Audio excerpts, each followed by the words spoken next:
can't tell you my name. I can't tell you my location. All I can tell you is to trust me. There are things that you have come to believe as works of fiction. Ghosts, aliens, whatever that shadow was that caught your eye when you felt like you were being watched. I've seen it all. I've seen the proof. More than enough proof. I worked for our organization, which the name of it I can't disclose due to compromising my anonymity. But it's similar to what the FBI is in the United States. But what we discovered reached beyond one country. It was worldwide.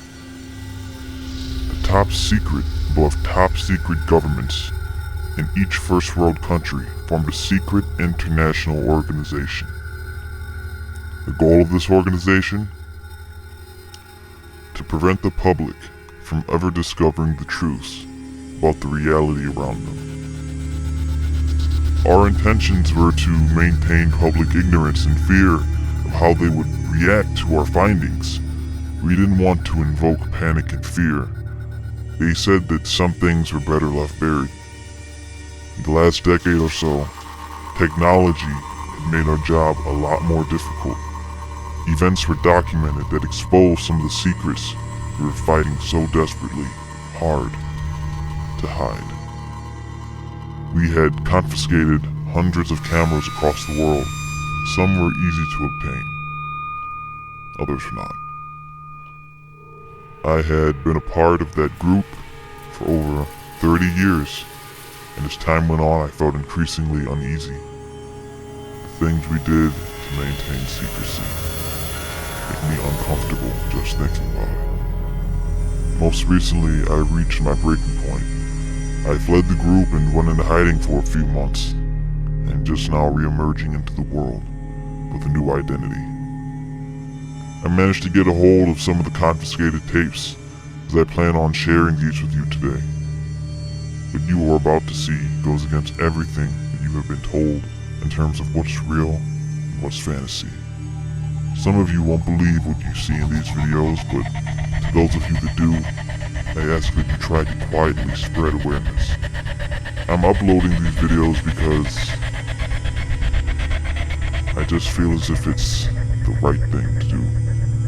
As a human being, I've always been one to question, one to seek knowledge. So why should any of you be kept from the truth when it's as important as this? Please keep an open mind while watching my collected footage. Please, don't panic.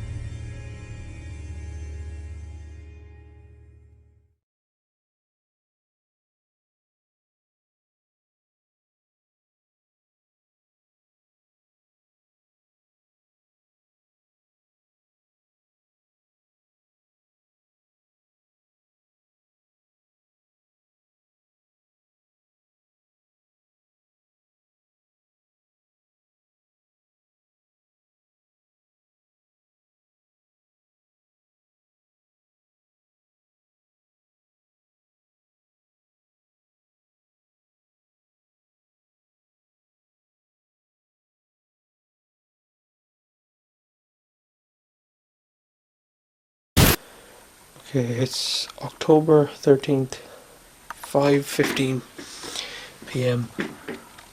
I finally found the camera. It was in the attic. I wanted to find the camera because I need to start recording everything that's going on recently. Every single night this week at around 3 o'clock in the morning, I've been hearing really weird noises. I don't know if it's some kind of machinery or something. I don't know why it would be coming from the field, but it's really strange and I've never heard it before. And there's these lights too, these weird, not very bright, but definitely visible through a like my window when the curtains are closed, and I've told people about this, and of course nobody even listens or takes me seriously. They just think it's a tractor or something. So I got the camera, and I'm gonna see if I can maybe film anything going on, film something during the night, see if anything strange is going on. I wanted to go into the field as well because I figured that something unusual might be there. Maybe a hint to what's making all the weird noises and lights. So I found the camera, and just gonna check things out over there.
Okay, this is the footage from earlier. The footage from the field that I tried to get, and this is what it looks like now. I have no idea why, but at the start of the video it's fine. I get past the gate, I start walking, and then when I get to the middle of the field, it just corrupts completely, and that's very irritating. And there's not really anything I can do about it right now because the power's out, and this is gonna die soon, so I guess I'm just gonna go to bed.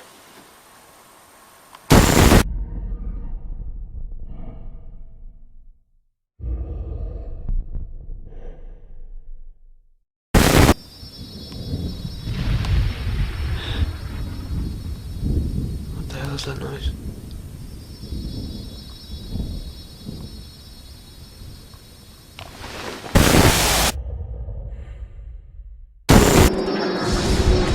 What the hell is that thing?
A UFO in China's skies forced Zhoushan Airport to stop operations on July 7th. Outbound flights were grounded after the unidentified flying object was detected by a flight crew. The incident has captured the attention of Chinese media. Theories about the UFO's identity are burning up on the internet as well. They include everything from a hidden U.S. bomber to an elaborate man-made hoax. For now, the UFO continues to be a mystery.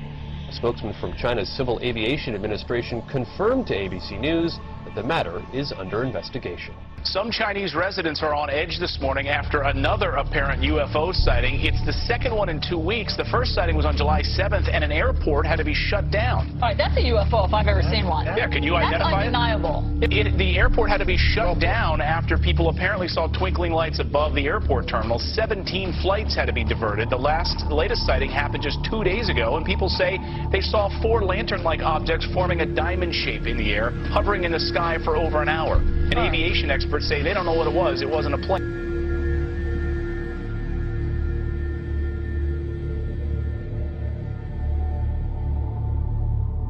Scientists from all over the world are trying to figure out what caused a mysterious blue light to spiral in the sky over Norway on Wednesday.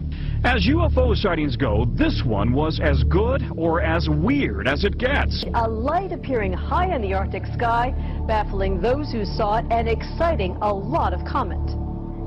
Early yesterday morning, just before dawn, this appeared in the Norwegian sky. A blue light, small at first, growing into a spiral and then disappearing into what appeared to be a black hole. In the northern community of Trøndelag and on a Norwegian military base, cell phones snapped, video cameras rolled, and bloggers got busy. Tonight, Norwegian authorities are investigating strange lights seen in the Arctic sky. The spiraling white light was seen for several minutes Wednesday morning. Locals say the light appeared to be bigger than the moon. Thousands of Norwegians bombarded the Meteorological Institute to ask what that light could have possibly been. Some feared it could have been a meteor, others a black hole, and there are even those that thought it could be aliens.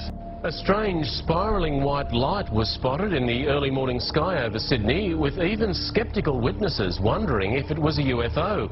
The unusual sight was recorded by hundreds of people from Victoria north to Queensland. A spiral in the sky around a bright light. Scientists left baffled by an unexplained circular light seen hovering high over Moscow on Wednesday evening. People described seeing a wide circular formation in the sky. Footage capturing the spectacle will help whether scientists and specialists find an explanation for the event.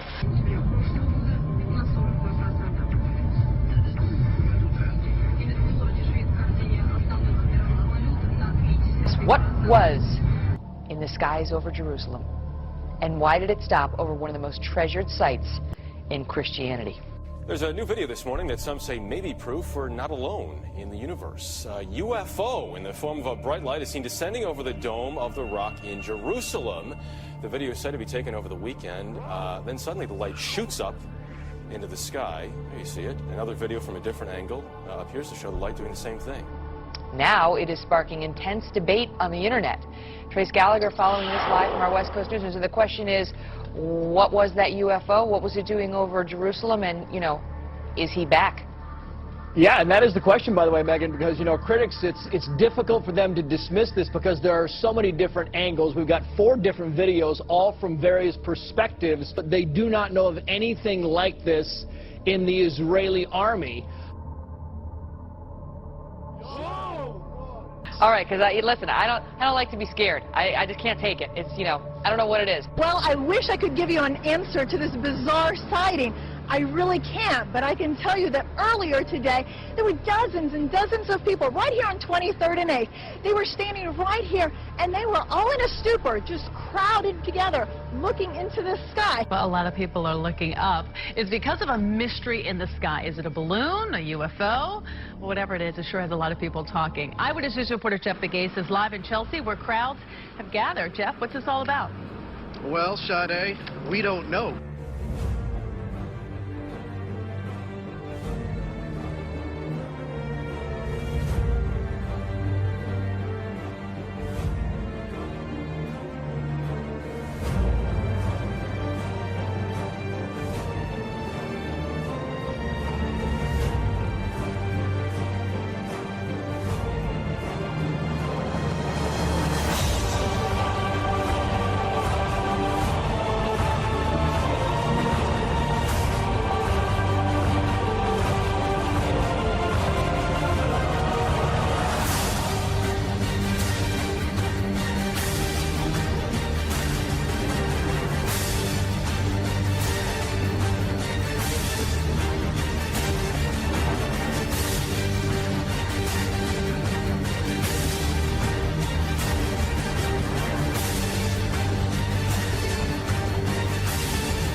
Look at that.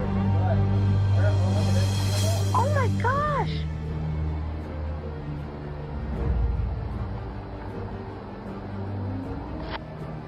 What the heck is that? What is that? Look at the joint. Oh my gosh. Disclosure is very close, and the American people need to prepare themselves very soon for an announcement from our government that there is, in fact, extraterrestrial presence engaging this planet and the human race.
And you're on the air. Hello. Hello, Art. Yes. Hi. I don't have a whole lot of time. Well, look, let's begin by finding out whether you're using this line properly or not. Area 51. Yeah, that's right. Were you an employee or are you now? A former employee. Former employee. I was let go on a medical discharge about a week ago, and I've kind of been running across the country. Oh man, I don't know where to start. They're gonna they'll triangulate on this position really soon. So you can't spend a lot of time on the phone. So give us something quick. Okay. Okay. What we're thinking of as aliens, Art, they're extra-dimensional beings that an earlier precursor of the space program made contact with. They are not what they claim to be.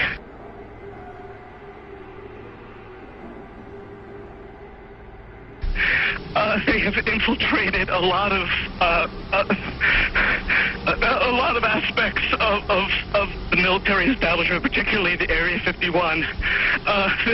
The disasters that are coming,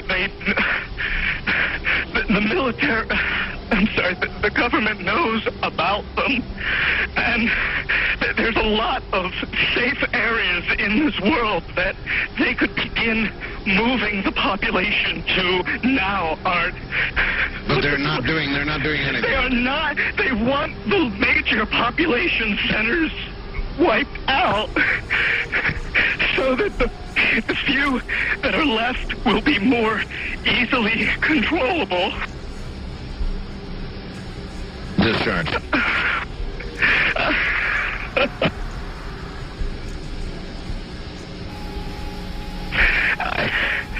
I started getting...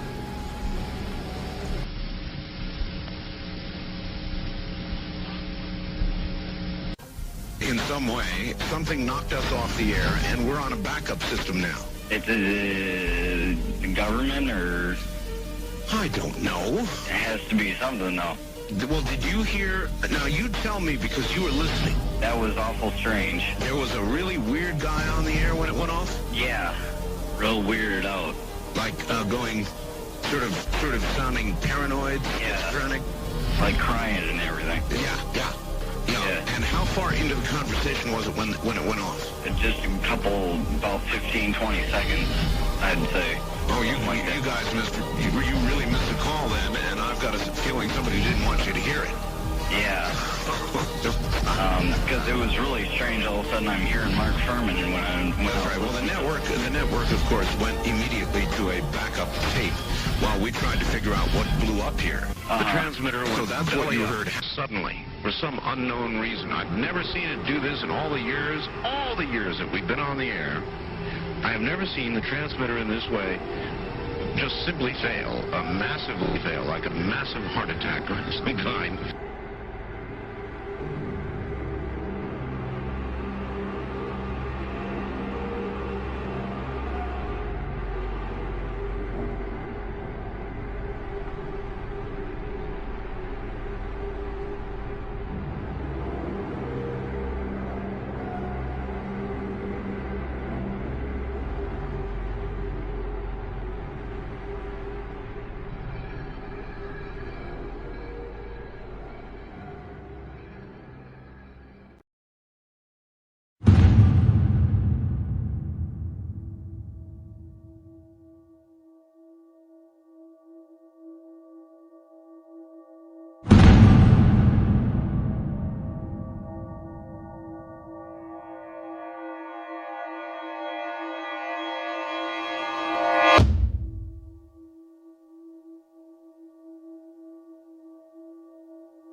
Since when do you have those dreams?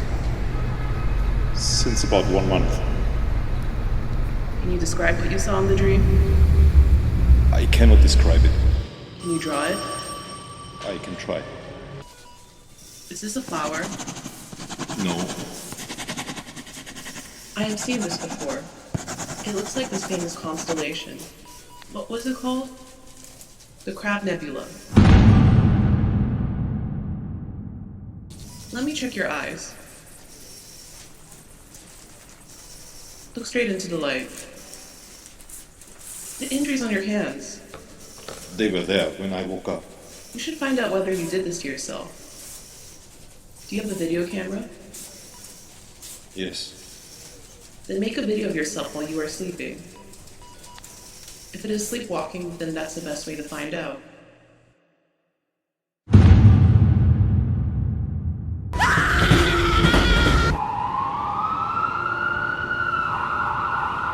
Hallo Papa. Ja, ich war beim Arzt wegen den Träumen.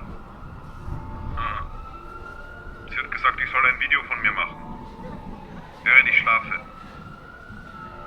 Weil ich mich selbst verletzt habe. Ich habe das Gefühl, ich verliere den Verstand, Papa. Ich habe schon so eine Angst davor, schlafen zu gehen.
Keep your eyes open. I know this hurts a little bit. The video doesn't show much. At least nothing that could not be explained. Just continue with the recordings.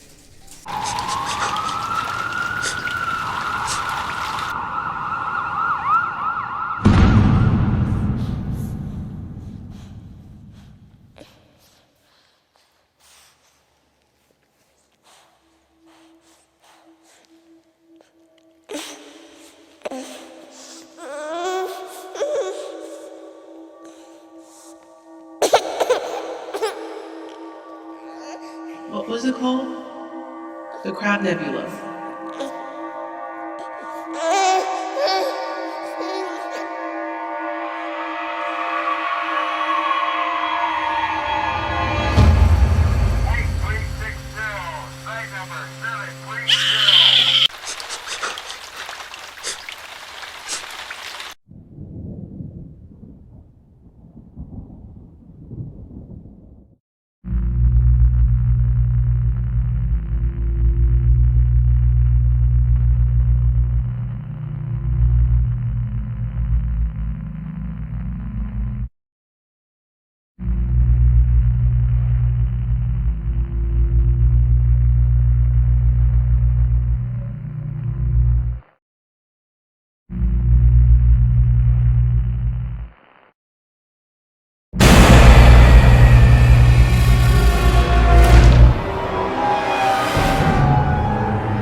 Happy birthday, motherfucker.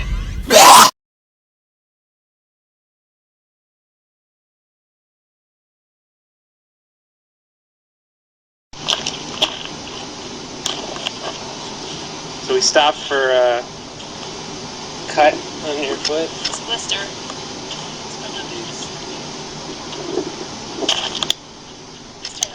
I want something that just kind of ramps up the video day, so just a wrap up, like say what we did. We went hiking. Yeah. Can you say it like a full sentence? Like What's a full sentence? about the attitude, maybe put in the I'll tell you what I'm looking for, okay? We saw the lizards, we mentioned the picnic with the wine. What's that? What is that? Plane or something? Oh my god. That is on fire. Yeah, it is. Oh my god. Oh my god. Holy shit. Oh my god! Holy shit.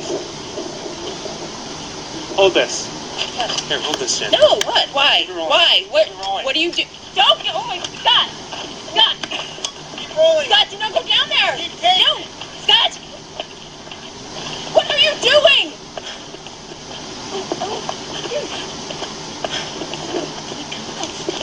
Be careful! Christ. Get away from there! It's amazing! Hot!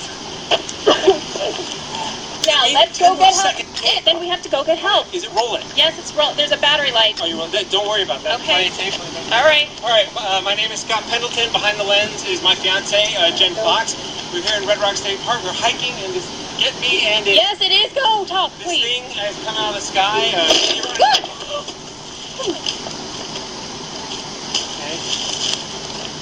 That just cracked. Yeah, it did. Holy.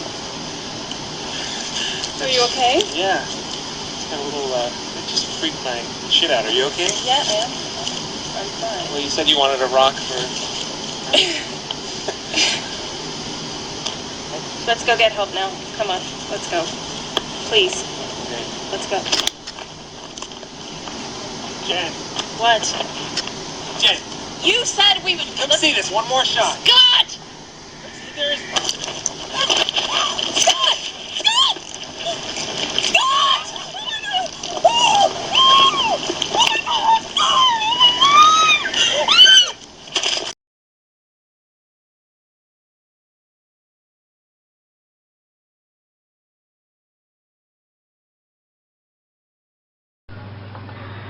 Baz. Come on, that's it. Come on. There's my little kitten. Oh, where you going, baby? Going out hunting, eh? Come, good in here. Cheeky little cat. God, he's cute.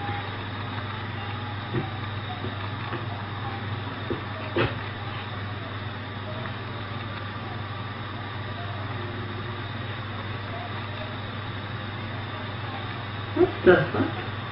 Holy shit! You fucking see that? No way. Fuck off. What the fuck? It disappeared. Holy fucking crap. Shit off. No, fuck off. It's got a fucking red thing. Fuck off. Fuck, I can see it. Holy shit. Fuck off. No way. I'm gonna... No way. Fuck that. Fucking go on. Fuck this. I'm gonna get it. Stay there, Captain. Stay there. No way. Fuck off. Oh shit. Oh shit.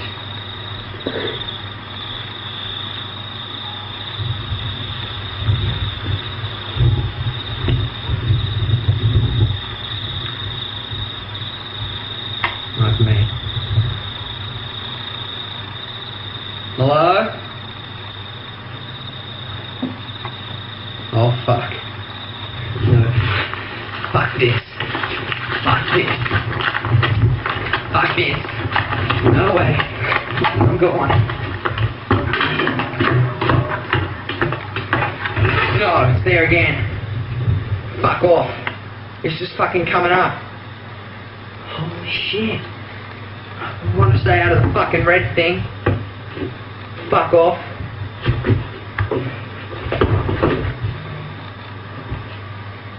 No fucking way. No fucking way.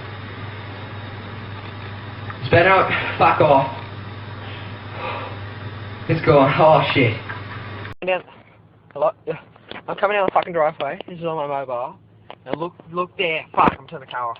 You can't see my lights. Shit. Oh, look at that. If that's at my garage. Holy crap. Fucking hell. You see it flashing at me? Holy shit. Holy fuck. Look at it. Oh shit. This is about 3 weeks since it was here.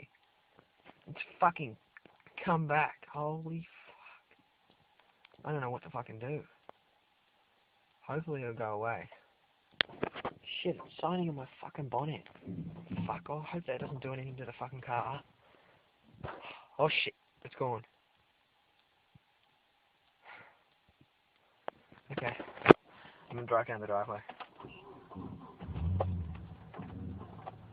I hope it's gone. Fuck.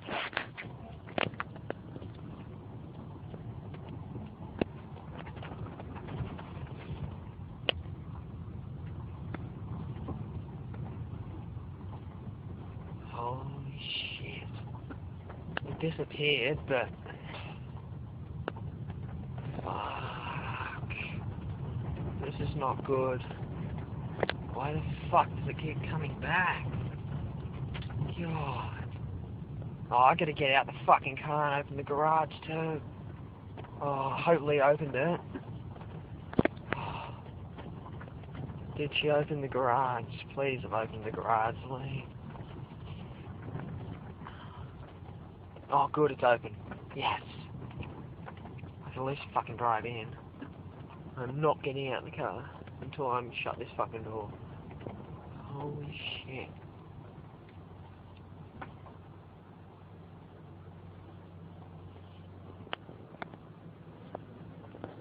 Holy... Whoa, is that it out there? Can't see it out the window. Oh, there it is, there's its head. There it is. So I put down the window. There it is.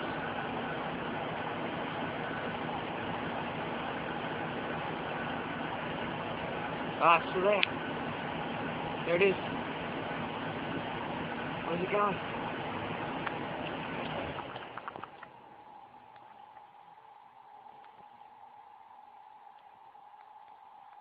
It's gone. Ah. Holy crap, it's gone. No. I'm gonna get out and fucking shut this door. Okay, that's it, I'm done.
Okay, let's get the track.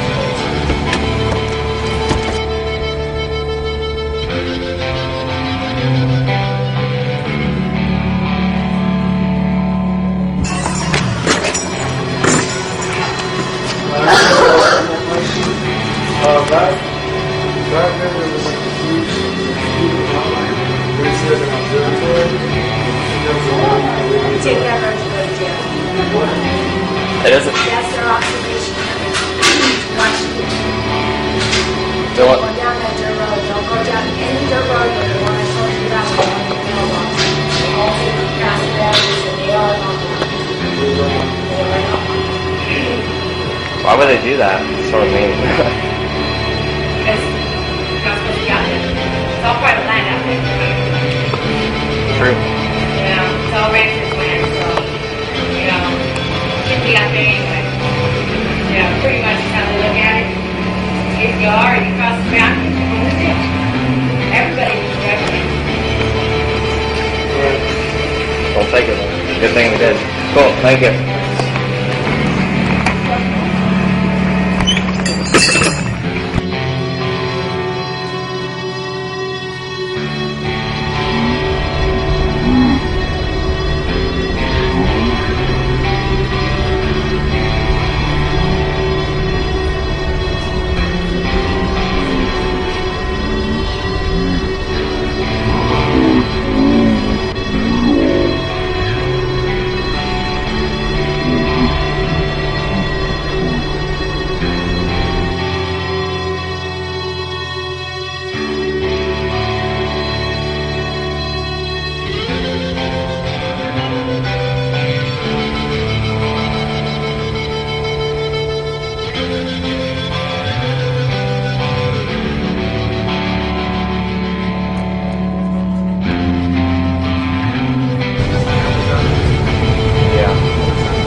It's Eric if you want to sign it.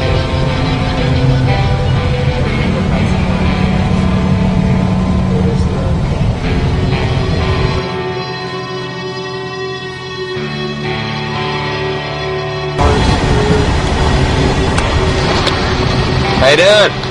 You guys need help? Lost. You lost? Where are you all going?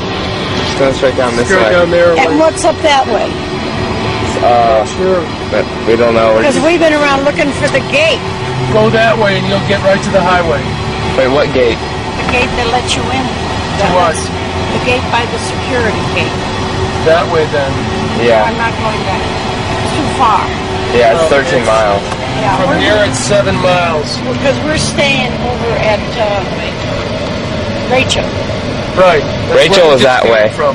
Yeah. So go back to the, go straight back down this way. You'll hit 375. Make a left to Rachel. Yeah. Sharp line. You guys really got lost? Yeah. Well, we've been up and down. Really? We got a map too. No, go straight back this way. It'll run into the highway. Make a left on the highway. Yeah. That'll run you right into Rachel. Okay, we were looking for the gate to get in. That they said we were going to take pictures. That's straight ahead. That's where we're going. You mean the Area 51 Yeah, gate? right. It's this way, 7 miles. Is that all? You want to follow us? Yeah. Okay. It's going to be. It's going to be spooky. Hey, listen. When I slow, you're not going to be able to see me because I'm going to put out a dust plume. We'll follow the dust bunny. No, you need to get way back. Yeah. Okay, we'll go with us 7 miles. 7 miles. Yeah, and don't go past my car or else they're going to come get you. They'll get you. Put you in that jail. Did you film that?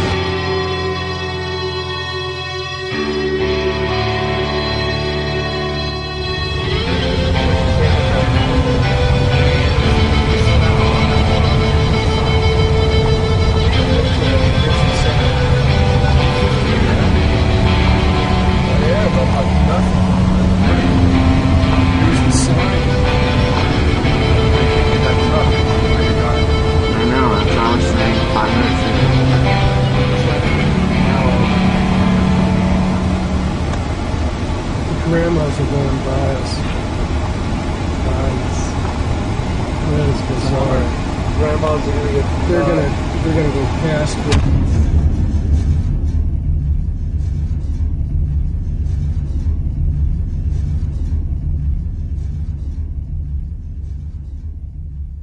Fast. Oh. Stupid. Oh my God. They're going right through. They're going through. Did it pass it? No, don't stop. No, I don't think they did. They did not. They went through. They did. They just went through.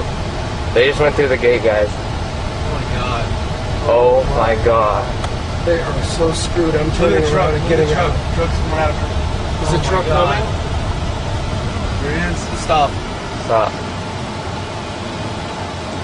We gotta get this. We're gonna miss some alright footage.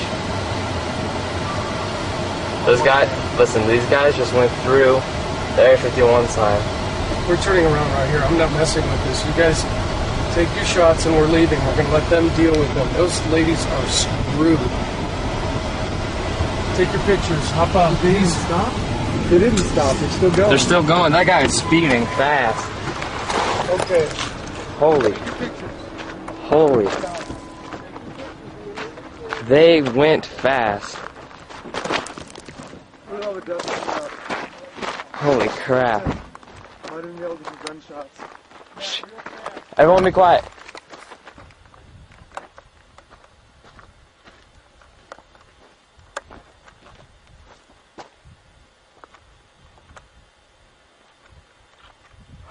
God, dude, I'm freaking out. No one go past the sign, dude. Dude, look. Look up to your left. What? Sensor. Hurry.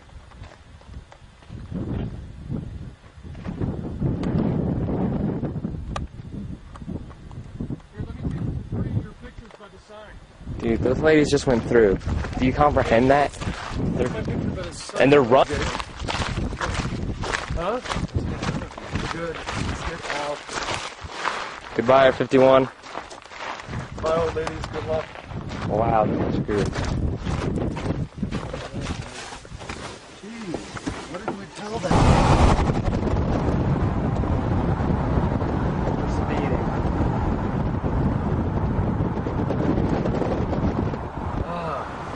good enough of it? No. Didn't get any of it. Here, let's stop where we stopped again. Let's stop right up here, and I'll try and zoom in on him. We have to slow down. I know. Well, I'm gonna stop. Look at that. Yeah, he's making tracks. We're going in to get the ladies. At least you know they're alive. I can go up to the... No, I need to stop now. We need to stop now so I can film it.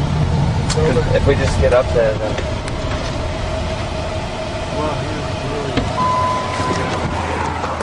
Alright, the sheriff just... They went by us. I don't know if you were able to see him in the car, but...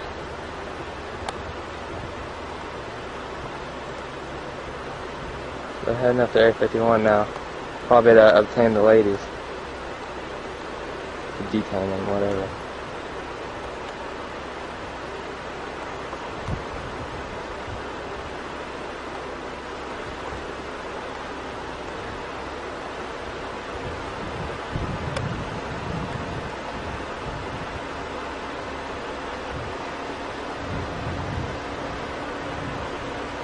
And he is hauling it.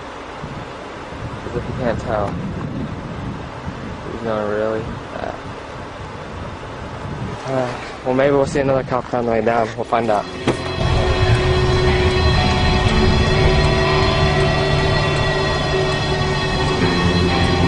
Fire 51. Alright, we're done.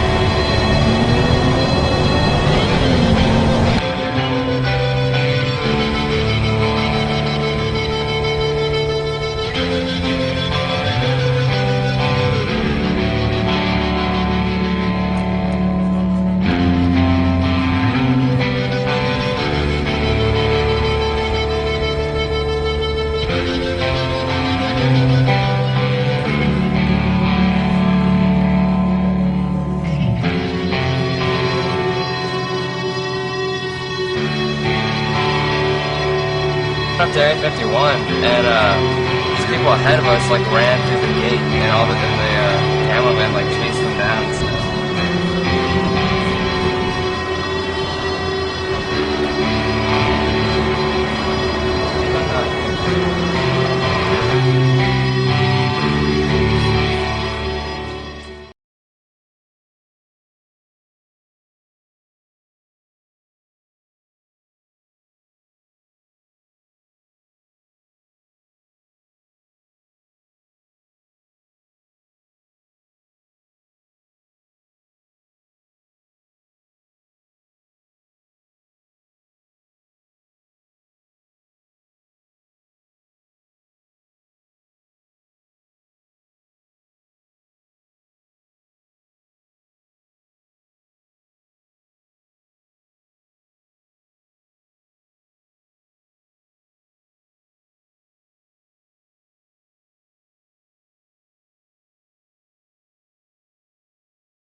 It's a remarkable piece of footage. If it's a hoax, it's very well done. If it's not, then I would say it's probably revolutionary.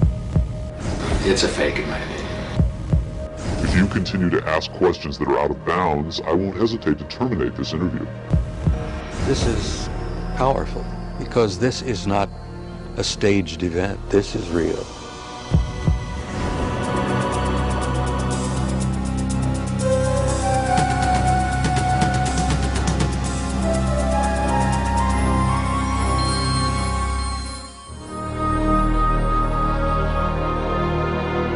Interest in UFOs and Area 51 is at an all-time high. Last year, a highly rated TV special and best-selling home video purported to show an actual autopsy of an alien being from the famous Roswell, New Mexico crash of 1947. Many people and even some experts believed that autopsy footage was genuine.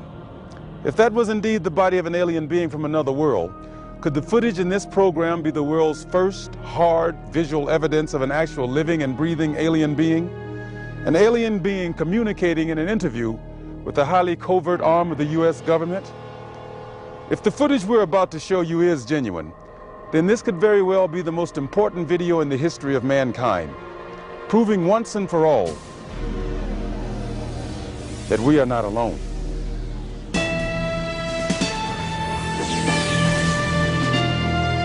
Within Nevada's Nellis Air Force Range, protected by the tightest security in the world, is the Groom Lake Test Site, aka Dreamland, aka Area 51, an installation so secret the government cryptically acknowledges its existence only as an operating location. Until recently, the military flat out denied the presence of such a base. It has served as the testing ground for many secret research and development projects, such as the U-2 and SR-71 Blackbird spy planes, the F-117A stealth fighter, and now the SR-75 penetrator, the super-secret replacement for the SR-71. Every morning, a select group of specialists with high security clearances, some reportedly as high as 38 levels above top secret, arrive at McCarran Airport in Las Vegas to be flown to Area 51 aboard a Boeing 737. From the time they leave the ground until they return to Las Vegas at the end of each working day, they enter a world no outsider can ever truly know, except through rumor and the occasional shocking revelation. In 1989, a physicist named Robert Lazar went public with the stunning claim that the United States government was test flying disc-shaped aircraft of extraterrestrial origin at Area 51. Interviewed in silhouette by a Las Vegas TV reporter, Lazar, calling himself Dennis, claimed to be employed at a site on the outskirts of Area 51 known as S4, where he was part of a team attempting to back-engineer the saucers to discover the secret of their advanced propulsion system. It was a very sleek, thin-looking, flying saucer-shaped craft. There were 9 total.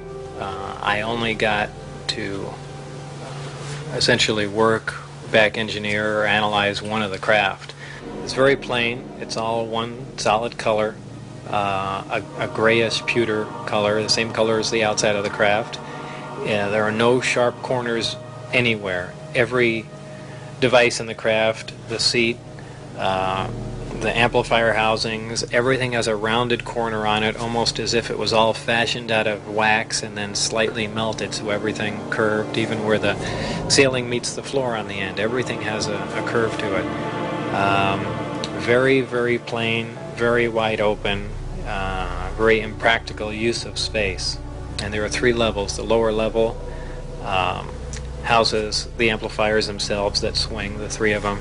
The center level is where you enter the craft, where the seats and the amplifiers are, and the top level is a small area, and I did not have access to that, so I don't know what's up there. Absolutely alien craft, there's no question about it. Well, first of all, the scope of the project was to back engineer it. If they were United States craft, we wouldn't be going backward trying to find out how they were built if we had built them. Second of all, the size of the equipment inside, the size of the seats, the materials that were in use, completely alien to us, pardon the pun, and the fuel, element 115, essentially non-existent. All these factors together, and of course the briefing information stating that they were alien craft.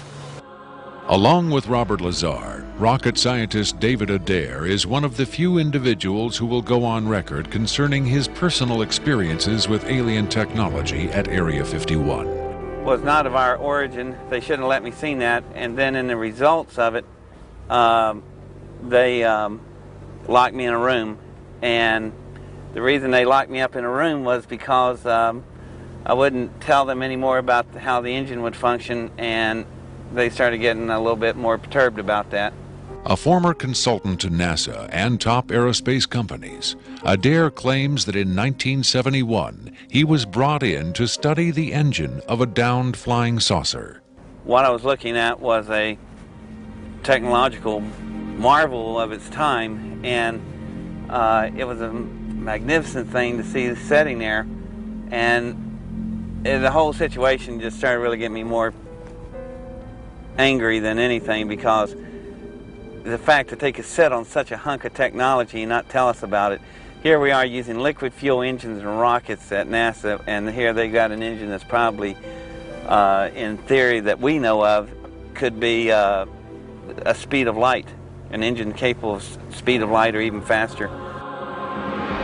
Ufologist and lecturer Sean David Morton has appeared on Sightings, Strange Universe, and Hard Copy. He offers his own perspective on Lazar's stunning claim and the super-secret Area 51. Area 51 is approximately 135 miles north of Las Vegas. It sits in a box that's at the western middle corner of the Nellis test site. It was originally called the Groom Lake Facility, and Area 51 actually gets its name from a bombing classification. There's Area 49, 50, 51, 52, et cetera, et cetera. So one of the things that Robert Lazar told us was that if we simply went out to a black mailbox at 6:30 p.m. on Wednesday nights, that we would actually see flying saucers, that these objects would test, and that this was the military testing time between 6:30 and 9:30, and then early in the morning between about 3 a.m. and about 6 a.m.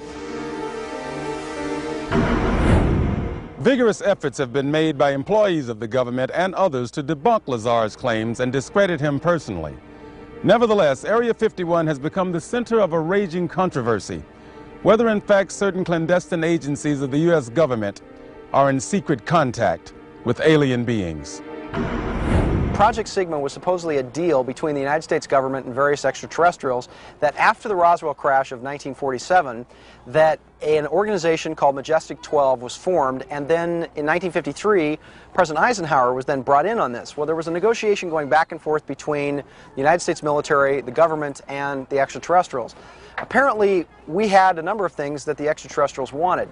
Number one, the military needed hardware. We wanted technology, we wanted weapons technology, propulsion technology, metallurgy technology, and in exchange for this, the ETs were willing to trade us their hardware for our software, and software namely being us. What they primarily wanted was genetic material, and in exchange for that, they were willing to give us certain technological advances, like a number of flying saucers. It is out of Area 51 that the tape we are about to show you was supposedly smuggled. On Friday, July 26, 1996, the offices of Rocket Pictures, a producer-distributor of motion pictures and television programs, received a phone call. A male voice, identifying himself only as Victor, claimed to be in possession of a videotaped interview with an extraterrestrial being. Tom Coleman, president of Rocket Pictures, was intrigued enough to take the call. I, of course, thought this was some hoax. In fact, I thought it might have even been my brother at one point. But as we spoke, this was someone who seemed to be very serious. We went back and forth on this, and I basically decided that, this is a little bit too weird for me. Thank you and goodbye. As I hung up, I had a very strange feeling that maybe, just maybe, there was something here. He said he had a tape of a space alien, an ET, that was being held in a military installation in Nevada. I'm not sure as a prisoner or a guest. And he had this on tape. As we've already heard from Sean Morton and others, this is not the first time allegations have surfaced that the U.S. government is playing host to extraterrestrial biological entities, or EBEs. The first and most famous alleged contact was the Roswell flying saucer crash of 1947. This is the incident from which the alien autopsy footage supposedly originated. But there have been persistent rumors that not all of the aliens retrieved from the Roswell crash were dead. The final fate of the survivors, if any, is unknown. 2 years later, however, in 1949, another alien is reported to have survived a saucer crash, and this being, known as EBE-1, was taken into custody and kept at a safe house. EBE-1 supposedly suffered from chronic health problems, which the doctors of the time were helpless to treat. According to a controversial, possibly fraudulent briefing document dating from the Jimmy Carter administration, EBE-1 was interviewed by means of pictographs, from which it was learned that he came from the Zeta Reticuli star system. Can we eliminate one or more of these categories from discussion? The laborious process of developing a set of symbols that could be used and understood by both human and alien amounted to the creation of a new language.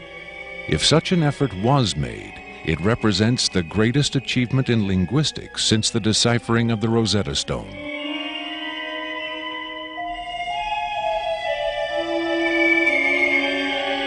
That such an achievement would be kept secret illustrates the hysterical paranoia of the time as the Cold War intensified under the threat of nuclear annihilation.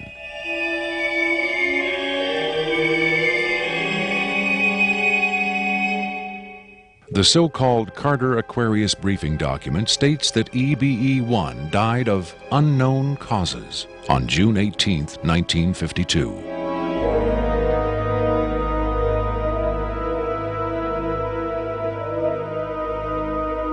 Skeptics who doubt the authenticity of the Carter Aquarius document find it unbelievable that highly advanced alien beings would allow one of their own to die under the primitive medical care of a species that had barely begun to conquer its own diseases.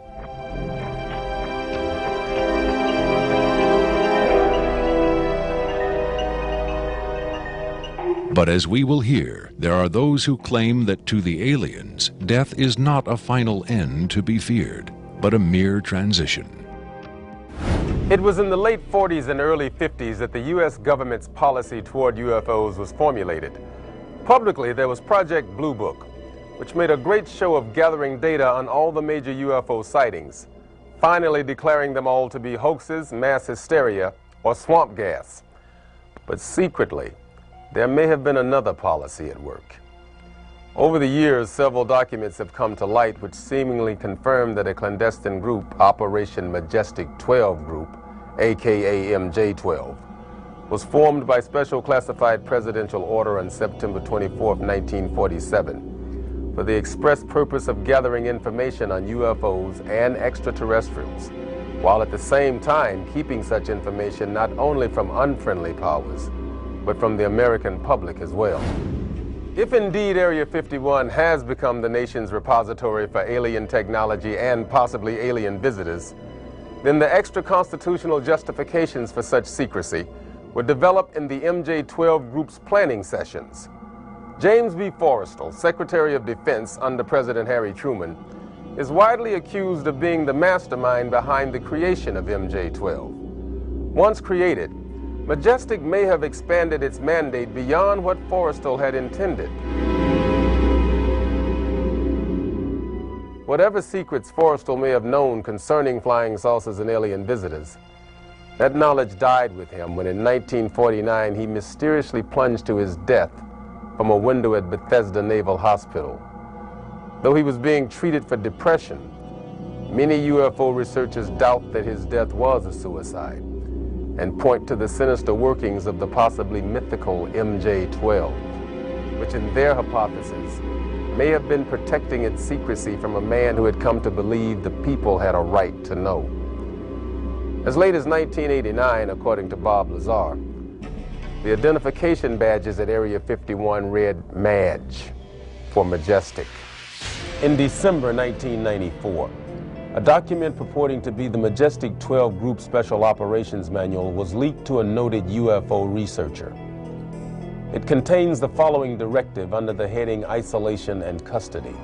EBEs will be detained by whatever means are necessary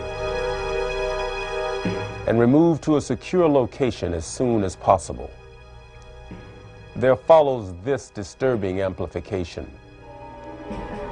Although it is preferable to maintain the physical well-being of any entity, the loss of EBE life is considered acceptable if conditions or delays to preserve that life in any way compromise the security of the operations.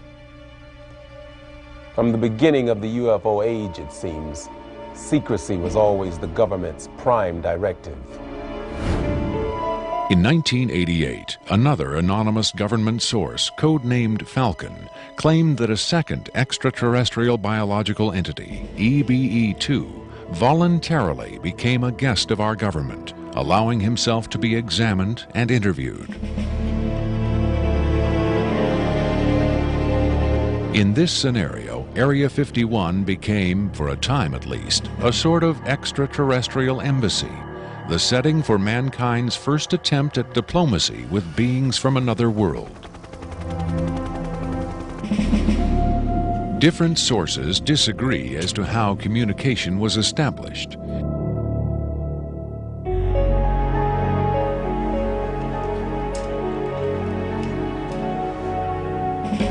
There is universal agreement that the EBEs are incapable or unwilling to speak human language. In addition to the pictographs used by EBE-1, it has been reported by Falcon that in the early 1950s, EBE-2 was fitted with some sort of artificial voice box, allowing him to speak words, and that he learned the English language very rapidly. Other sources doubt this story, however. By our kind, do you mean we Americans? What has been reported most persistently is that the aliens communicate via thought projection, or telepathy. They would have been tortured, made to give up their secrets, instead of questioned in this friendly manner. We cannot be forced to communicate. Has it been tried? Not by us. We speak to who's ever willing to listen. The idea of telepathic communication with alien beings carries with it the same doubts and controversy attached to telepathy itself. Do the practitioners of this ancient art really have the ability to read minds? Or are they crafty charlatans who simply tell the listener what he or she wants to hear? If the cynics are right, then the self-proclaimed telepaths recruited by the government in the 1950s were playing an astoundingly daring hoax by claiming to speak for the mute visitors from the stars.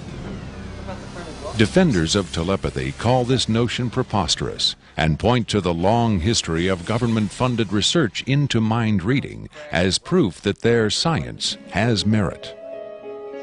In the last 4 decades, there have been persistent, often contradictory rumors and even eyewitness accounts of other alien visitors meeting secretly with military or government officials. But what about today? The Tester Corporation has recently come out with a model kit of Gray, the extraterrestrial life form, and a scale model of the so-called sport model, the UFO Bob Lazar says he studied at Area 51. This UFO kit has quickly become one of the most successful model kits in the history of the company. If the military is, in fact, conducting tests of extraterrestrial spacecraft at Area 51, then where are the alien creators of these craft? In his first TV appearance under the pseudonym Dennis, Bob Lazar was asked if there are living aliens at Area 51. Clearly nervous, he evaded the question by saying, quote, "I really want to steer away from that right now," unquote. In subsequent interviews, however, he admitted catching a glimpse of two scientists talking to a strange short figure with long arms. He also reported seeing several documents that seemed to contain first-hand information on alien civilizations. Lazar is skeptical of a claim made by Falcon that a group of EBEs have been given complete control of a separate base within Dreamland. But he does admit having read a report of a tragic misunderstanding between military personnel and alien beings in the late 70s. Lazar states that it had to do with bullets the MPs were carrying, and that the bullets might explode, possibly due to a field the aliens had generated in that area. This encounter supposedly resulted in the deaths of all the humans involved by head wounds. But if there was ever a large-scale alien presence at Area 51, Lazar saw no evidence of it doing his work at S4 in the late 80s. Is it possible that the deadly misunderstanding of 10 years earlier brought human-alien cooperation to an end? In his September 21, 1987 speech to the UN General Assembly, President Reagan himself did little to dispel the notion that this deadly misunderstanding brought human-alien cooperation to an end. In our obsession with antagonisms of the moment, we often forget how much unites all the members of humanity. Perhaps we need some outside universal threat to make us recognize this common bound. I occasionally think how quickly our differences worldwide would vanish if we were facing an alien threat from outside this world. Are the inconsistencies between various tales coming out of Area 51 evidence that these stories are lies? Or are the discrepancies the result of an intentional campaign of disinformation designed to discredit any elements of truth that may be reaching the public? If so, how does Victor fit into the jigsaw puzzle of questionable witnesses to the alien presence at Area 51? Is he a hoaxer, a government dupe, or a frightened whistleblower with the hard evidence to back up his story? I made it very clear to Victor that his credibility was the entire issue here, and that everybody's going to think this is a hoax, and that how are they going to possibly verify this? What he said was, you can do anything you want in terms of verified, any type of due diligence. He will answer whatever questions put forward. We could do whatever type of checking. We could bring in experts. We could have the tape tested. We could, in fact, he encouraged all of these aspects. He just did not want his face and his real name revealed. At Coleman's insistence, Victor agreed reluctantly to appear on camera, but only in disguise, in shadow, and with his voice electronically altered. The questions were agreed upon in advance, but during the actual interview, the discussion occasionally deviated from Victor's approved questions. What is your occupation at Area 51? I won't answer that. I have had reason to be present at Area 51, but I'm not going to clarify whether or not I was there as an employee. Are you saying you were there as a visitor? I'm not going to specify why or in what capacity I was there, only that I was there. Can you tell us how many times you were there? When I agreed to this, my fundamental ground rule was that I would not be asked to divulge personal data that might help pinpoint my identity. If you continue to ask questions that are out of bounds, I won't hesitate to terminate this interview. Are you saying that the number of times you were present at Area 51 is enough to pinpoint your identity? Any specifics will narrow the field of suspects. Of course, I could lie. Let's say I've been there 47 times, or anyway more than once. Let's turn to the tape itself. The copy you've supplied is not the original tape. No. Was the original at Area 51 when you copied it? That's out of bounds. Is it fair to assume that the copying of tapes at Area 51 is heavily restricted? You can assume anything you like. I would say that's a fair assumption. That's obvious. I will say that this tape was copied under special circumstances. Otherwise, copying it would have been impossible. Can you be more specific? More specific? Okay, I'm sure they've figured this much out already. Recently, there was a wholesale transfer of video documentation from analog tape to digital disc storage. In a couple of instances, this allowed data to leak from a highest security system to a less high security system. Even so, this particular tape was the only... I think that's about all I'll say about that. Was there something about this particular clip that made it more accessible to be copied? Not necessarily, no.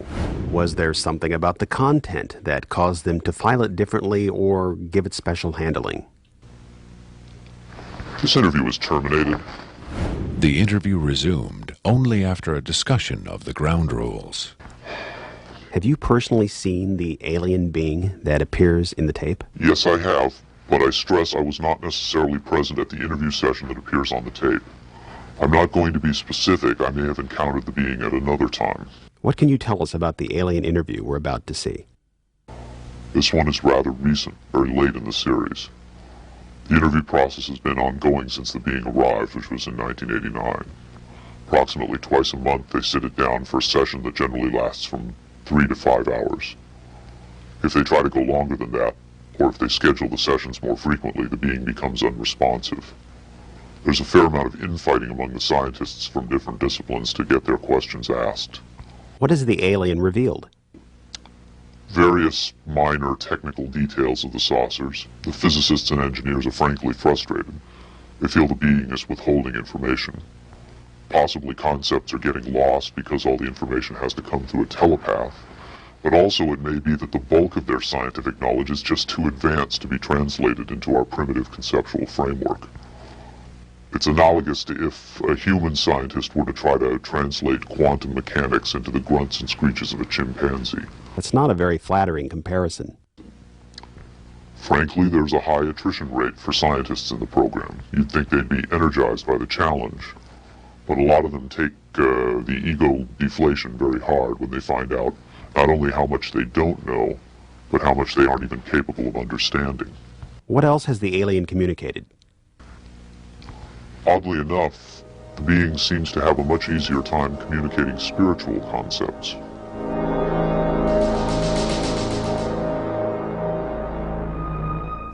The human body is a vehicle, a vessel. The vessel must be maintained to serve the spirit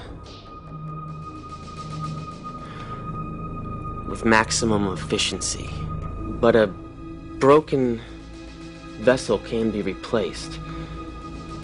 The human spirit, or the soul, can have many vessels.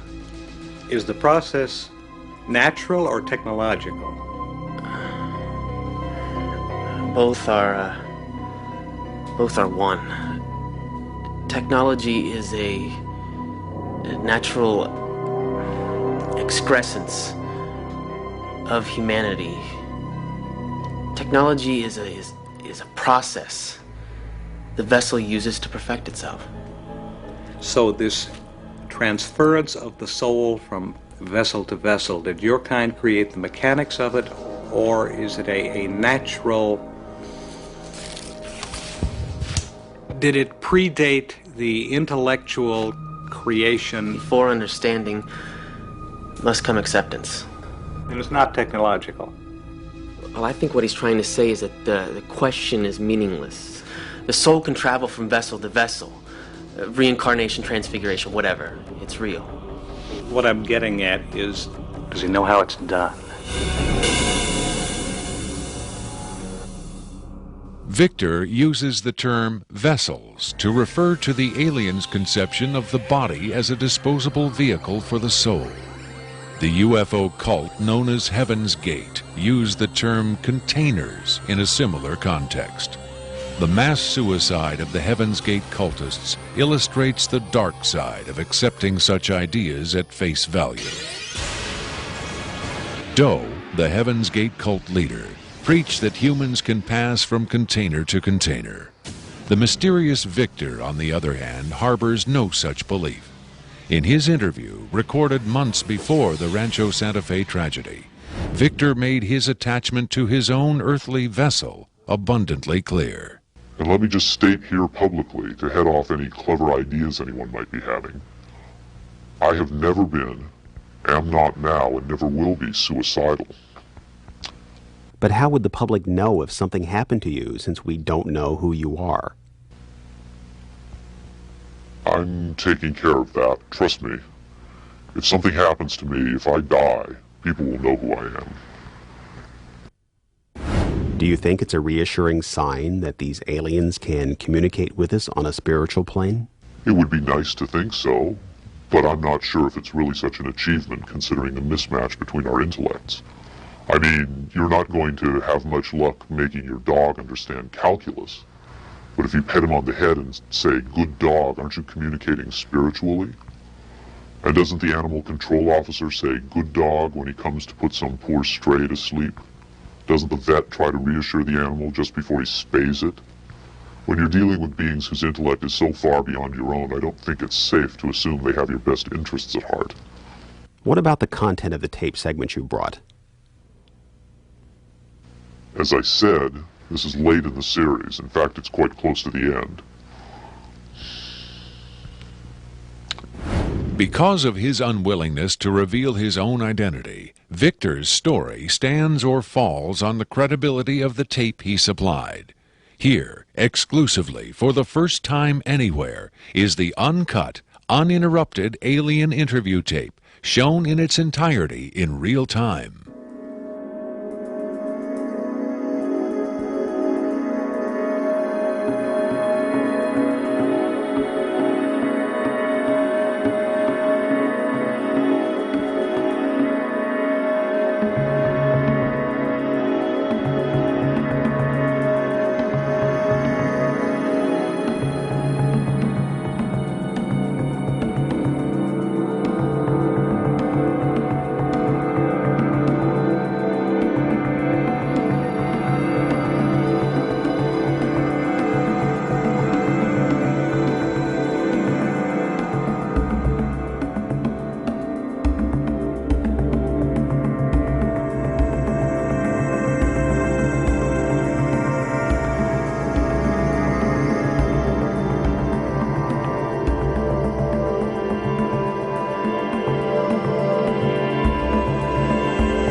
You removed the soundtrack from the tape before you turned it over to this program. That's correct. I can't allow the voices of the project personnel to be heard by the general public. There's a very good chance their family or friends on the outside might recognize them. Isn't your purpose in releasing this tape to expose Area 51 to the world? My purpose is to expose the existence of the aliens, not compromise these individuals. I made the decision to come forward. I'm taking precautions to protect my own identity, and I don't think it's fair for me to put these others in danger of exposure. In any case, the interview on the tape went nowhere. It was interrupted, as you'll see. Can you describe for us what we're seeing? All right, we're looking at the interview suite at S4. It's kept dark for the comfort of the aliens. The figure who is just barely visible in the left foreground is the telepath, and behind the camera is a raked seating area for observers. Although in this case, I believe the only other person present was a military aide. The alien is seated behind a glass partition in a biocontainment area, which is maintained at biosafety level 2, the lowest designation. That's primarily for the protection of the aliens, not us. The theory is that if they were going to infect us with an alien bug, it would have happened 50 years ago. In fact, all the indications are the aliens eliminated microbial and viral life from their own ecosystem long ago. They aren't susceptible to our diseases directly, but it has been shown that microbes can reproduce and form colonies within their respiratory systems, which tends to exacerbate the debilities they seem to suffer anyway in our environment. In fact, you can see here the alien is beginning to flag. The interview was not going well. The telepath was trying to clarify some points from a previous interview, but he wasn't receiving coherent responses. As you can see, the being is in real distress. At this point, the telepath is sending out a message to the medical staff. He's trying to communicate with the alien, but he's getting no response.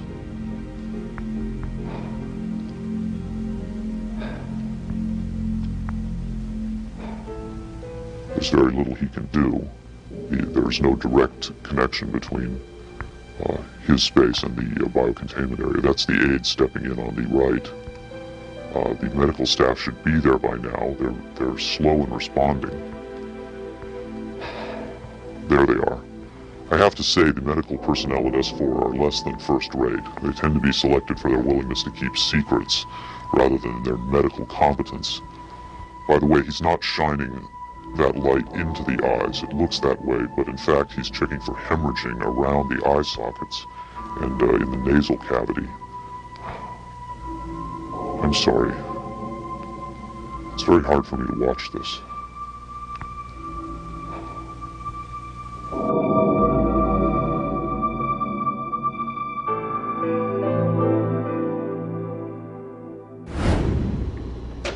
You're asking me if I think this is real? That have I finally seen a space alien?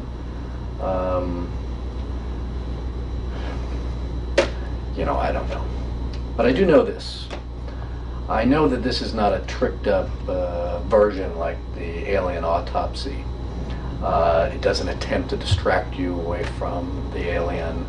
It doesn't have that cinema verite, black and white. It doesn't go to great lengths to try to fool the audience. Straight ahead. It's an alien on tape. Pretty much the way you'd probably film it. But the point is this. What if it is real? In evaluating the authenticity of the alien interview tape, the logical place to begin is with the videotape itself. What can the technical details of this recording tell us about its origin? Rocket Pictures sent Victor's original tape to the Phoenix laboratory of renowned image analyst Jim Delatoso. Using the most up-to-date digital technology, Delatoso tried to determine the tape's authenticity. I've been exploring, looking at different aspects of the image itself to develop questions for a matrix on is it real or is it fake. I grabbed a frame in the computer and we're outputting it now in digital format, and you can see that we have an absolutely solid picture. What we've done is taken the picture and moved it over so that we can look at the information that's in between the frames. Now, when we look at the motion video, we can see that it still is not bad. And when we have this little indicator down here, it tells me that the original image was transferred using some kind of time-based corrector. These are video screens up here, television, video monitors, and they're off at an angle. If this was shot using a video camera with lines on it, we would see moire patterns up there, and we don't see the moire patterns. So there's a probability that this was shot originally on film, possibly a film stock like 7252 or 7247, depending on the lighting. The idea that these images may have originated on film is in direct contradiction to Victor's statement that the interview was shot on video. On closer inspection, Delatoso decided the images could indeed have been recorded by a video camera under certain specific conditions. In this case, I get the sense of it that this was originally created using either film, transferred telecine to beta, that then this is the third generation, or it was taped under very low light conditions with the video gain boosted probably 12 dB. Even the emotionless analysis of a computer cannot provide a definitive answer. Delatoso's efforts yield tantalizing hints, but in the end they only increase the mystery. One of the key things about this creature are its eyes. Like the other experts, video analyst Jim Delatoso was emotionally affected by what he saw. He took the tape very seriously and offered this personal opinion. If someone faked this, I don't like these people. I think it's a bad thing for people to do, because if extraterrestrials come here, it's an incredibly important thing to understand who they are and why are they coming here. If this is not faked, I think we've got a glimpse here of a sense of communication with someone who came from a long distance away. When asked his opinion of the alien interview, Adair was careful to answer only in terms of his own experiences.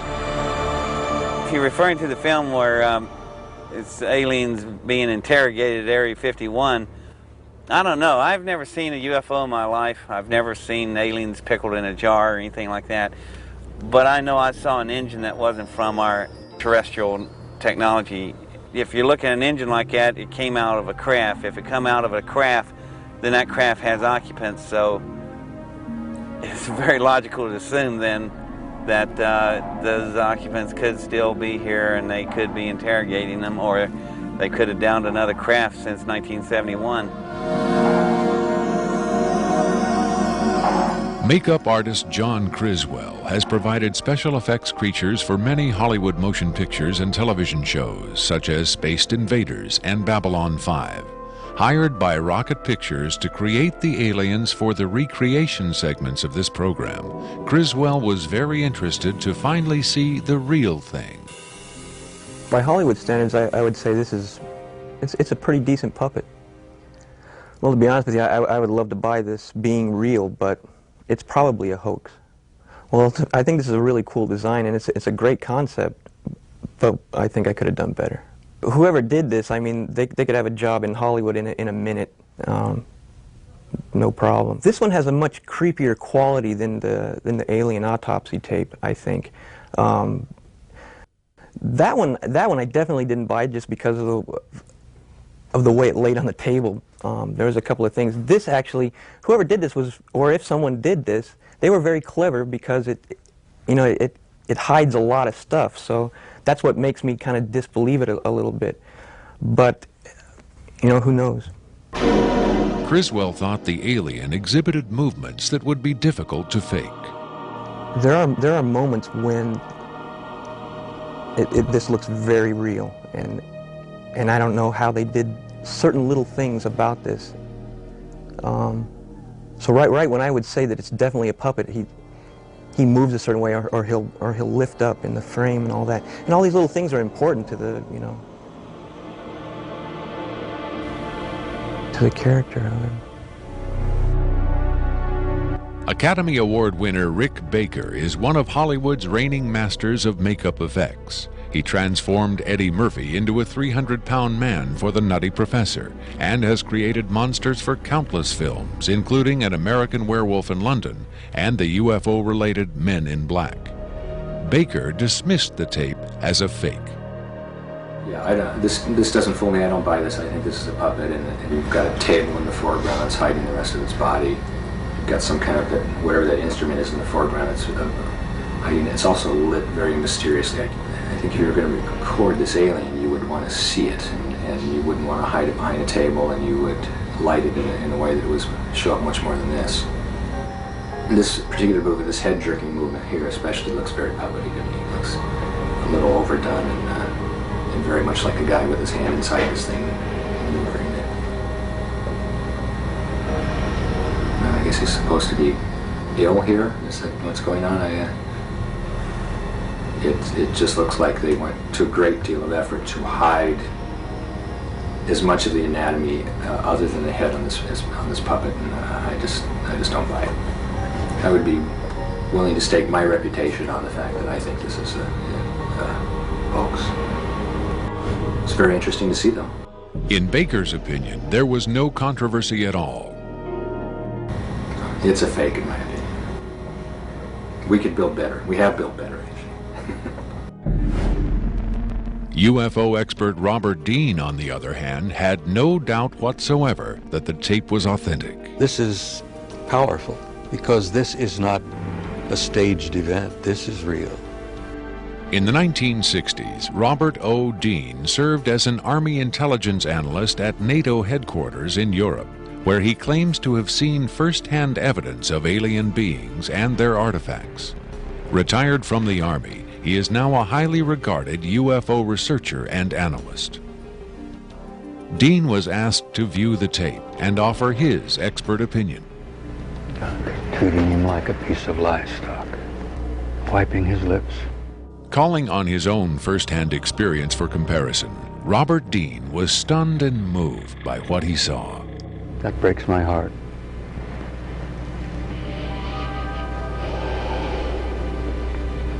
I think you've got yourself a piece of legitimate footage here, and I think you've got your hands on some pretty sensitive material. I don't know how the hell you got this. I don't know who you got it from, and frankly, I don't want to know who you got it from. But you got yourself a tiger by the tail with this footage.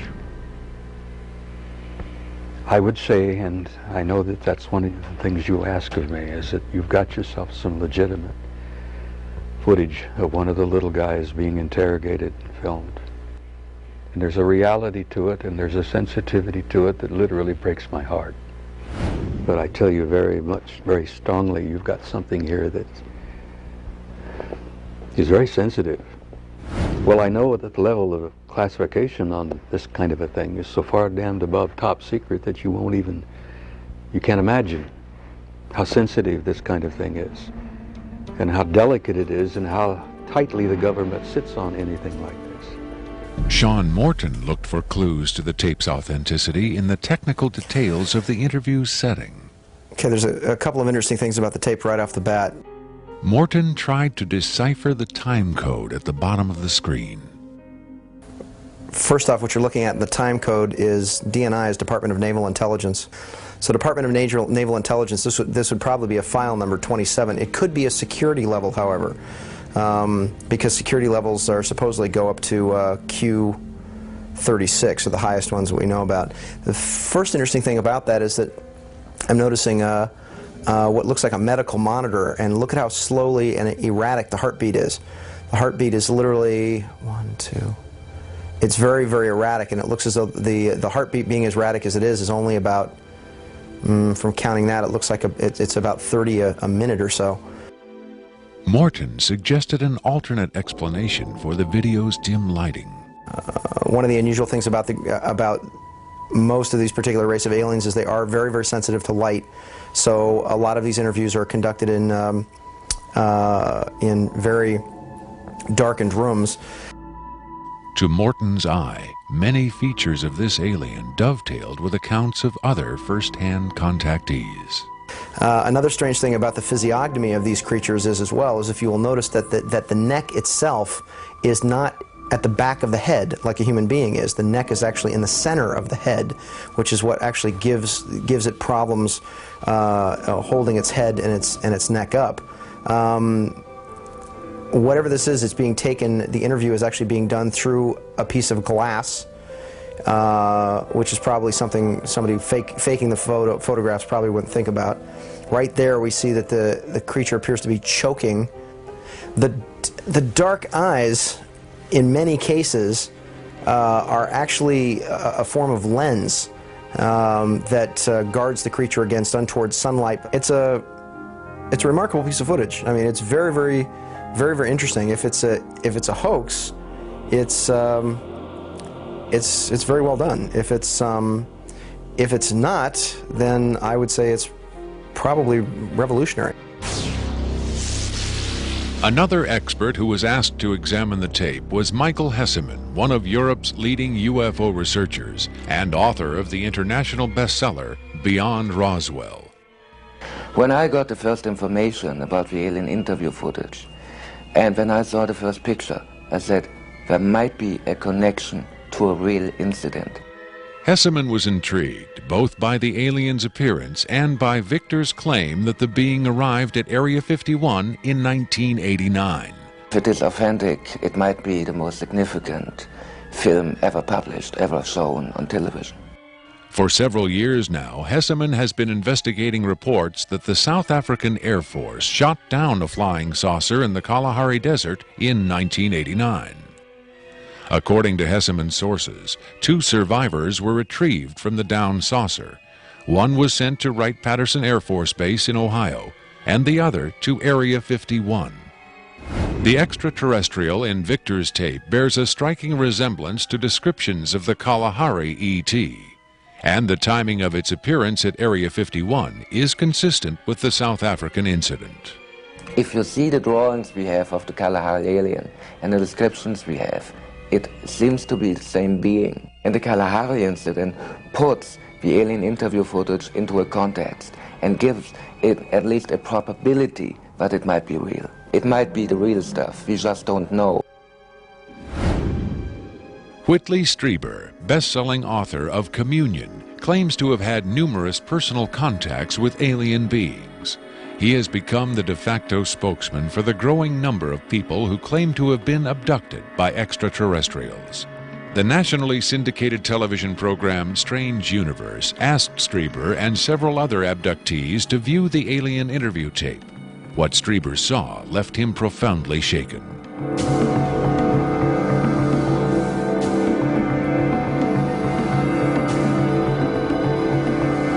Strieber would not agree to be interviewed on camera for this program, but on Strange Universe, he had this to say.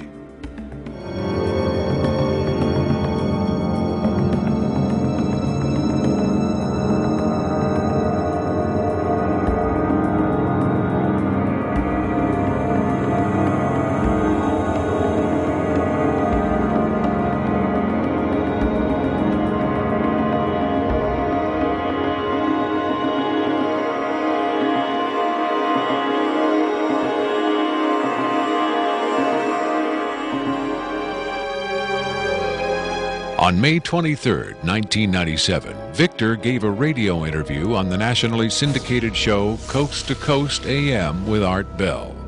Speaking by telephone from an unknown location, Victor answered questions from host Art Bell and his guest, UFO expert Sean Morton. From the Kingdom of Nye, Coast to Coast AM continues with Art Bell. It is going to be a very interesting morning. Let's see if we've got Victor on the line. Victor, are you there? I'm here. Welcome to the program, Victor. Afterwards, this is what Bell and Morton had to say about Victor's credibility. What a hell of an interview, huh? Boy, oh boy, talk about making history on the radio. It was, as far as I could tell, he answered every question properly as far as exactly where the locations are, to the, descriptions of the, the transports, the 737s, to the CTS-43s, the retinal scans, the 5 levels at S4. A veteran of countless controversial interviews, Art Bell still found himself impressed by his encounter with Victor. In the first, I think, half hour, I sensed that I was getting a kind of a runaround, or that I was not satisfied with the quality of the answers that I was being given. But as the interview progressed, and Victor, to some degree, began to relax, I began to get a different sense, and that was that he was telling me the truth. I think Victor was scared. I think Victor really is scared. And so my judgment of the interview after about the first, maybe 20 minutes, half hour, is that we began to get some real information. It was a significant milestone. There's no question about that in broadcasting.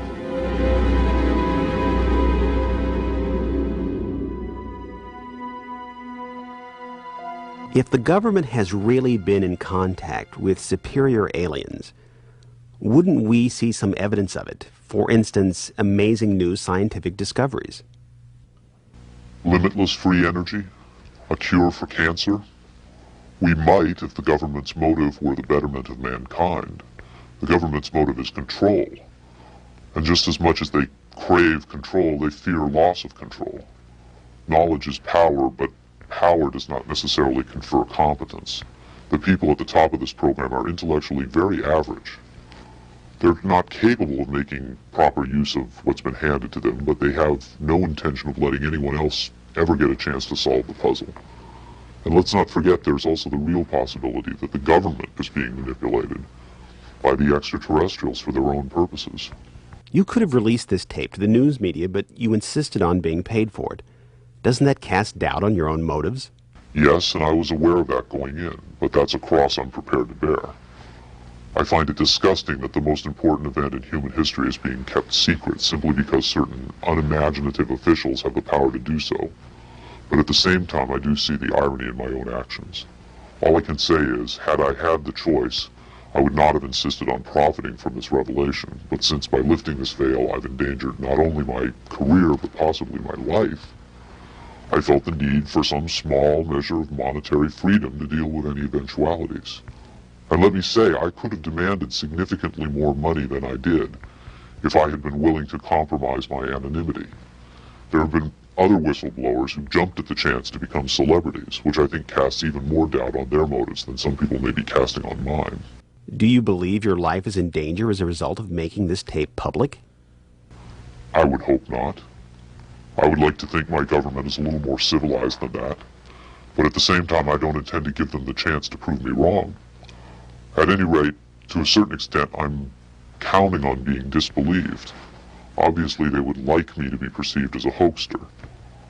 If something were to happen to me, if I should die suddenly in a freak accident, it would obviously lend credence to my story, and I assume they understand that and will act or not act accordingly.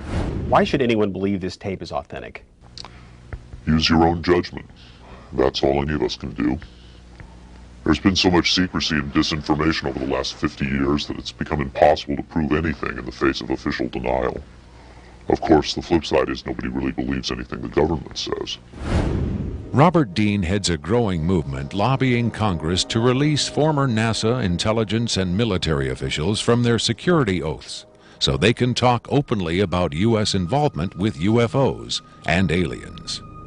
As early as '49, your government knew we were dealing with extraterrestrial intelligence. And then it sort of blew up more and more. Every year there were more discoveries, more conclusions, more contacts. And as you probably know, we have indeed retrieved crashed hardware, and we have reverse engineered it, and we have indeed been flying some of that hardware in this base not too many miles outside of Nellis, near Las Vegas. Dean believes the time has come for the government to tell the people what it knows. The truth has got to come out. We're over 30 years too late. The people not only have a right to know, they have a need to know. And damn it, I stand in this belief, and I will say this and stand by this till the day I die. Congress has the responsibility, Congress has the obligation to the people, to the Constitution, and to the nation.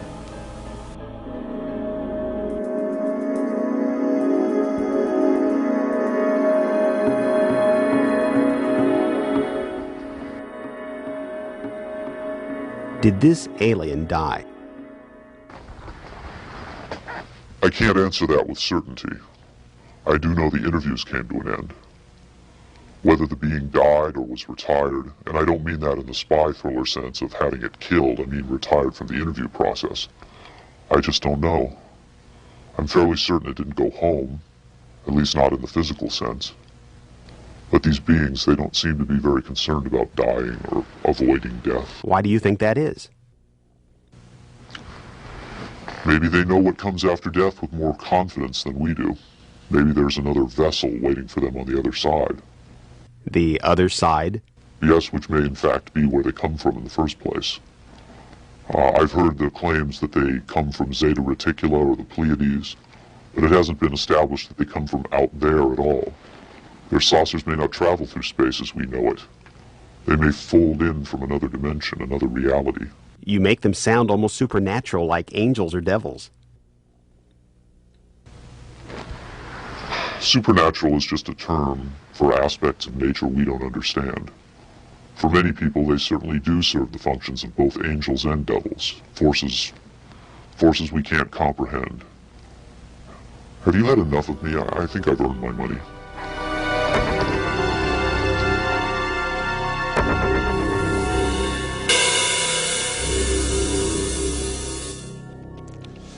Is seeing believing? Can the images on this little tape really be what Victor claims? To even take the question seriously requires a belief in the possibility of wonder, a willingness to accept an almost unimaginable truth. It's far easier and safer to label it a hoax.